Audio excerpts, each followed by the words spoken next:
back to Direwolf20's Let's Play. This is episode number 30. Nice round number. Alright, as you guys can see, I just found myself a new oil deposit, and I just built myself a little system right here to pump all this oil straight over into this big old storage tank for me. And I'm going to let that go. I don't know how deep this oil deposit goes. I don't know if it's like, it looks like a decent size, but I really have no idea. So I'm going to let this guy go, and hopefully it's a decent sized oil deposit. So I'll be back shortly to let you know how I made out. So you can see the pump is currently draining oil from this area here. You can see these source blocks turning into flowing blocks. That means they're getting sucked up. Looks like the same thing's happening over on this side as well. So this pump's doing its job and just getting me a bunch of oil. And then I'll show you where I'm at. I made a map in one of my episodes. I don't know if I wound up posting it or not. I think I cut that part out. So I'm actually like right over here. My base is in the center of the map, kind of like right around there where my cursor is right now. So I'm probably going to have to build another long piping system to go from my base to here just to get all this oil out. But yeah, I'll let you guys know how I make out. Well guys, I just want to point out that this guy's still digging down into the ground here. And it looks like if I jump all the way down this hole, you can see there's still oil all the way down here. So I'm really starting to think that I found a really nice big oil supply. And that makes me very happy. So I'm going to stop recording for now, and I'll get back to you once I found more. In fact, I might need to build a bigger tank, and I think I'm going to do that shortly. I also want to screenshot, or at least take note of a certain bug here. It looked like there was some extra oil here, which was just along the edge of where my pipe was, so I came over to try and scoop up all this oil that the pipe missed, and there really isn't any. And I started blocking off this water supply here, and the water seems to be feeding the oil blocks to make them look like oil. So I'm thinking if I block off this last water spot here, all the oil's gone. So there really wasn't oil here. It's just that the water and the oil being spawned together like that on a border kind of was a little bit of a bug. So I'm going to send that over to Space Toad. Not sure if he's aware of it or not. But yep, just want to document that as a video. Okay guys, I just want to point out here, I'm currently at Y74, and I'm going to jump all the way down this tunnel that I dug, which is parallel to my my pump pipe here. Oh, I guess pump pipes I can walk through. Okay, so let me jump down here. Look how far I'm going, all the way down. It's around 30 that I actually found the bottom of this oil well.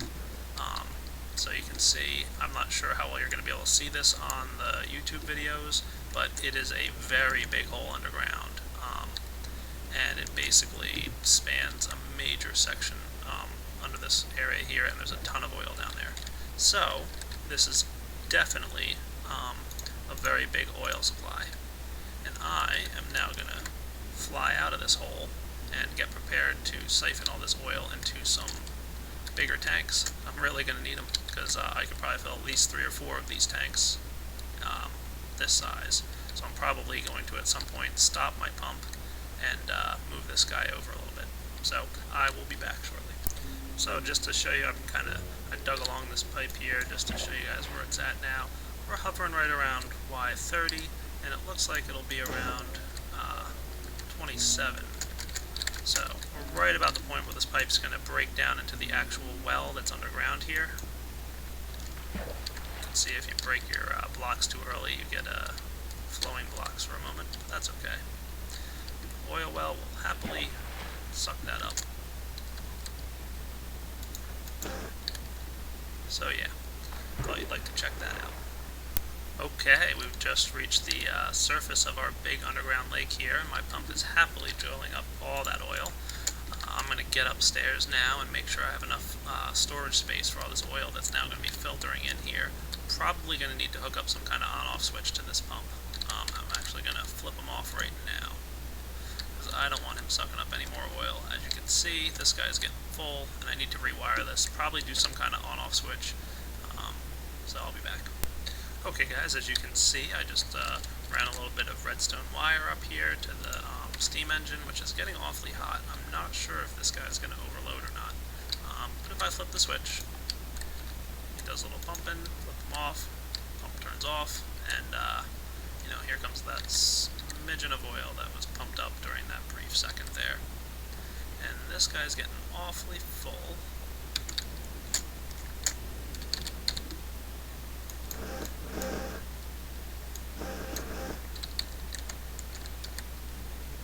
Okay, that should be good.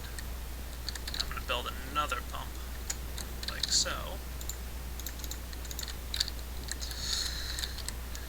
And this will be another oil storage device. Ta-da! Now I just need to rewire it, so once this oil's done going through,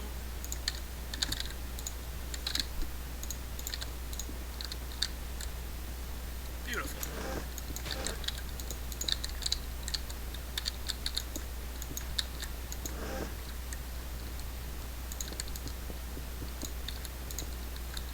There we go. Now we've got a new oil storage device.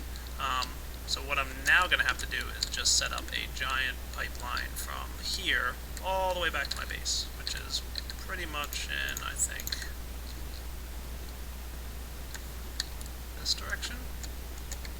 Come on, map. There we go. More like that direction. Yeah, probably right around there. So I'm going to do that right now. I'm also currently running back to my old oil spawn to collect this guy. Let's see, can I break him? Yay! Collect my portal spawner. And my wireless receiver. Excellent. Okay, lay back down this guy. He was frequency 1. Put this guy on top. Like so. Now, this should work.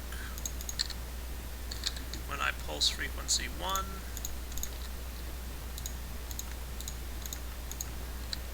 ta-da!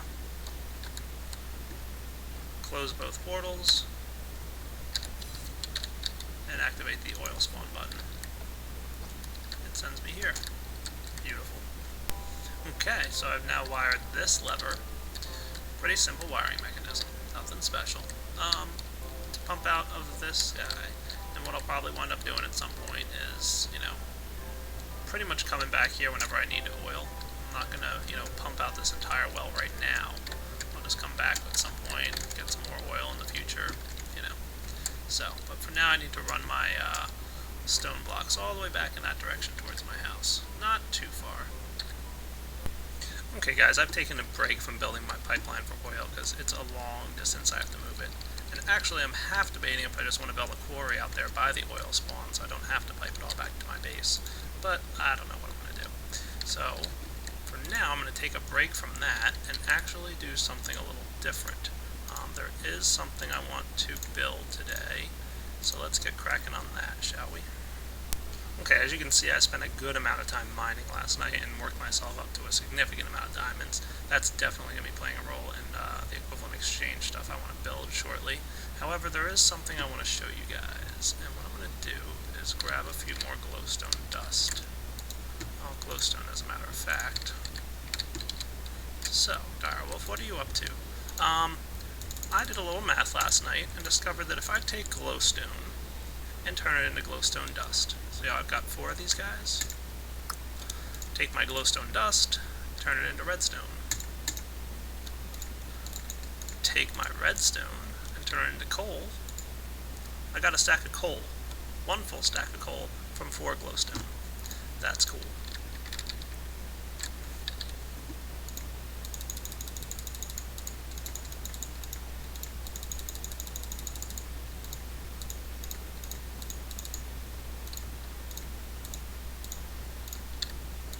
Now I'm going to drop my coal into my macerators because I need some coal dust. And while those guys are macerating away, I believe I have a stack of coal dust. Awesome. So what can I do with a stack of coal?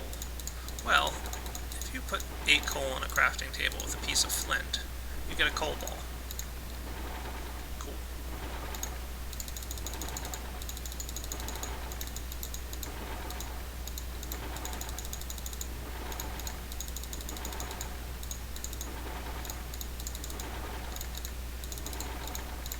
you have 7 coal balls, or 8 total. And let's throw them in a compressor. Cool. They make a compressed coal ball. Let's let these guys finish doing their thing.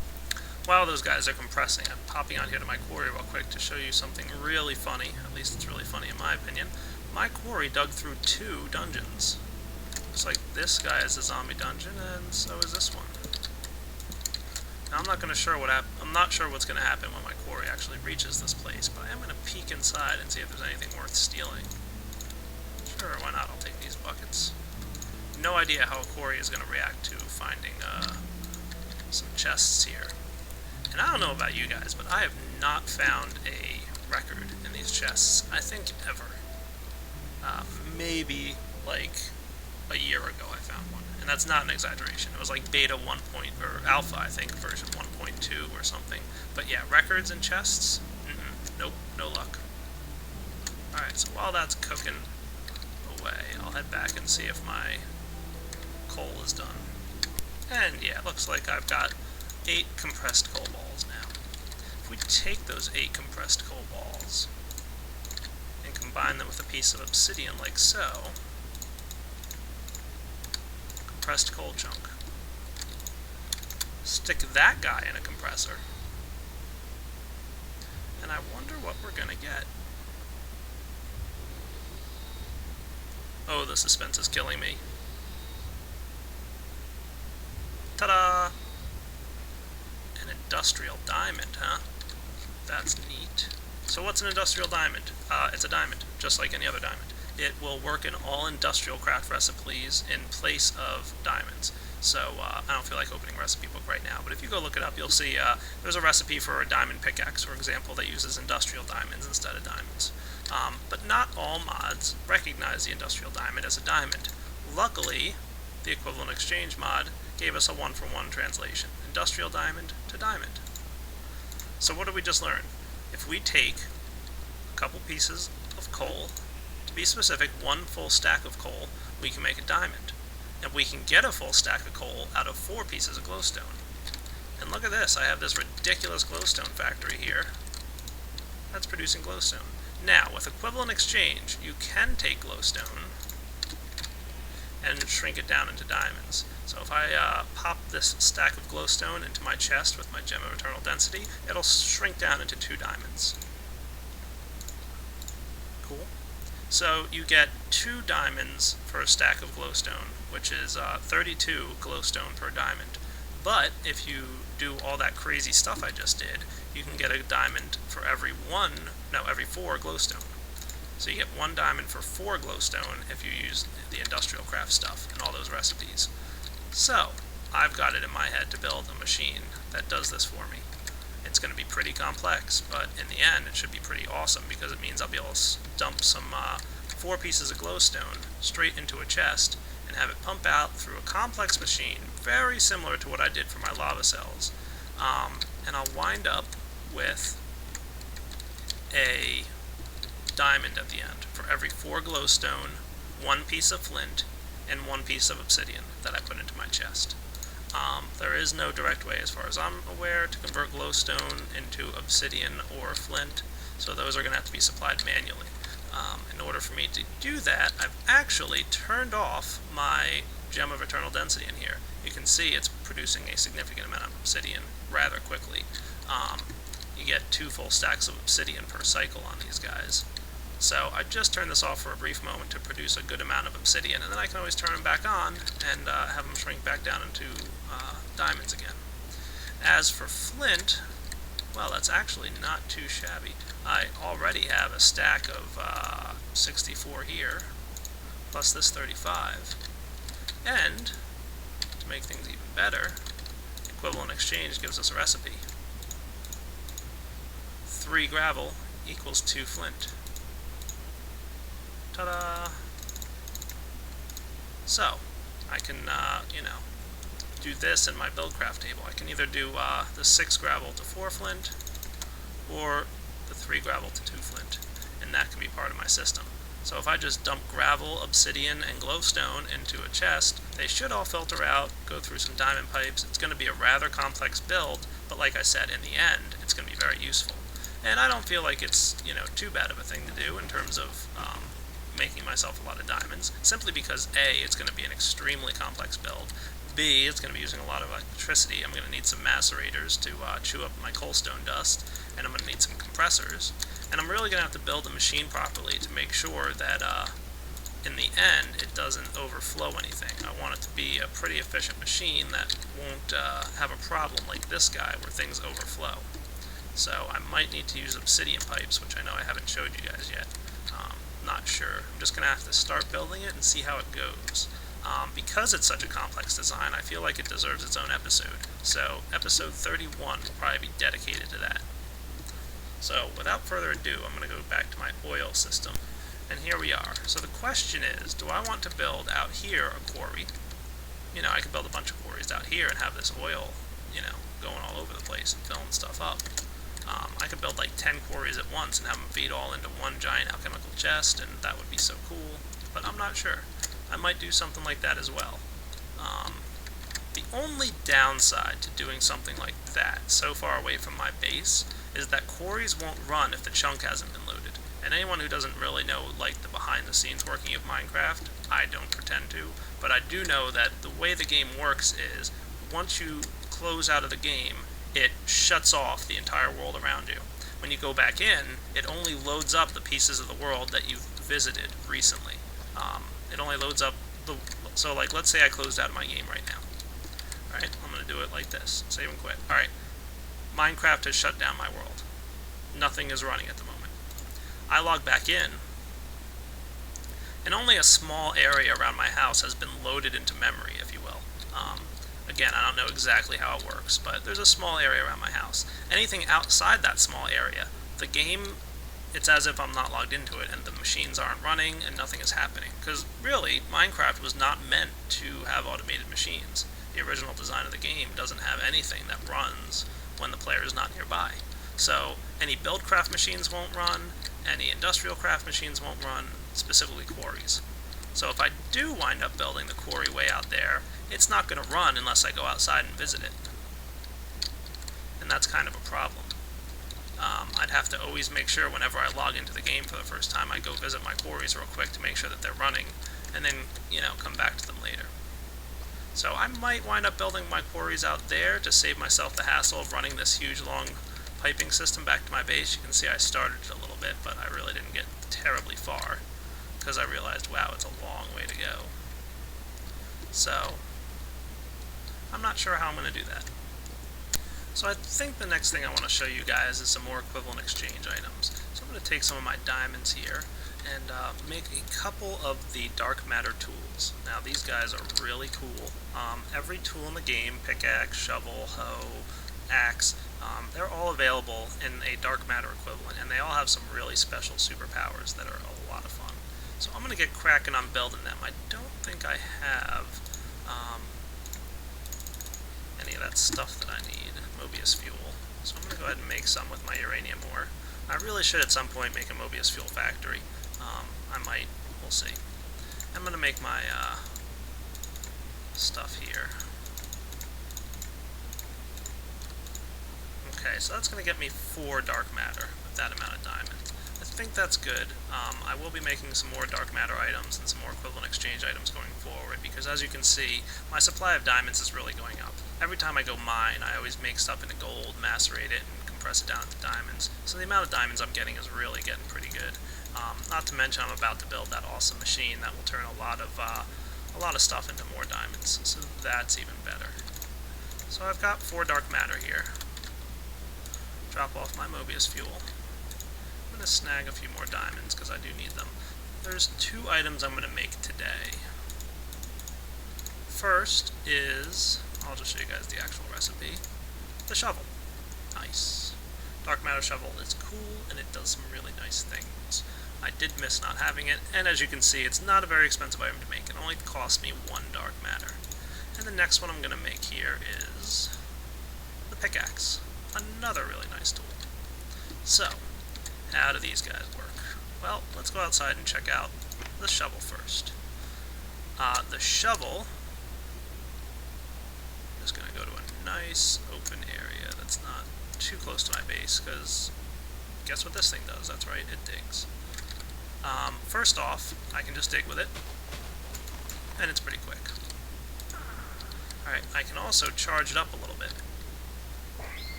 And with the different charge levels, it will flatten terrain basically by, you go over here, level 1, and right click. See how it kind of flattened out that area for me? And if I charge it up all the way, and right click, it digs out a big chunk of area. So it's a great way to flatten some landscape. Nice, huh? Now, of course, it only works on dirt and gravel. The cool thing it does with gravel, though, is instead of flattening it, it just mines up the whole chunk of gravel. So if I just click that dude, any gravel that was nearby got dumped into my inventory. Looks like I got a significant amount of it, actually, out of that. Oh yeah, look, there was a big cavern under here full of gravel, and it mined it all up for me all in one shot. So that's cool. So that is the dark matter shovel. And if you really want to flatten out a big chunk of land, especially if you want to make a, let's say, farm or something like that, the dark matter shovel is great for quickly flattening out the landscape. The next thing I'll show you here, down to my mining cave, is the mining pick. This guy's cool. So let's see, I've got a couple tin. As you know, I've been kind of not going crazy with tin and redstone. It's so common anymore. So I've not been mining those a lot when I go dig around. Hey, a creeper in the distance. Nice. So anyway, dark matter pickaxe is a rather fast pickaxe, but if you charge it up, it mines even faster. So if I were to, say, mine down this thing, so a very fast miner, the pickaxe is. Also, while it's charged up, if you right-click on a bunch of ore, for example, these 3 blocks of ore here,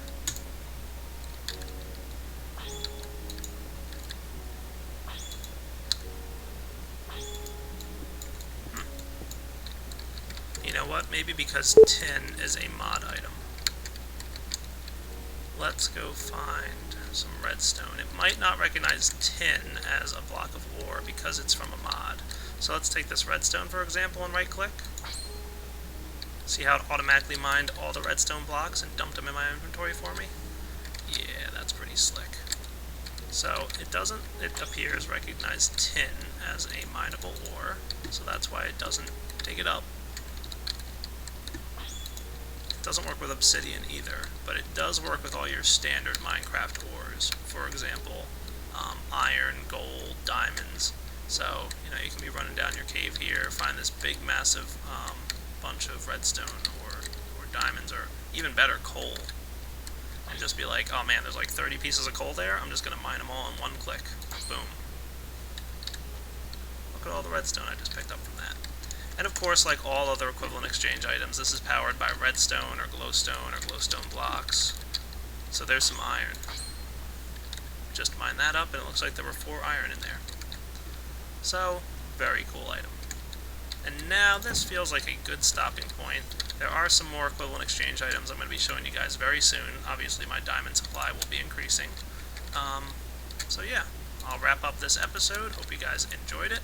And I will catch you all in episode 31, where I'm going to build that crazy machine I was telling you about. I'll see you then.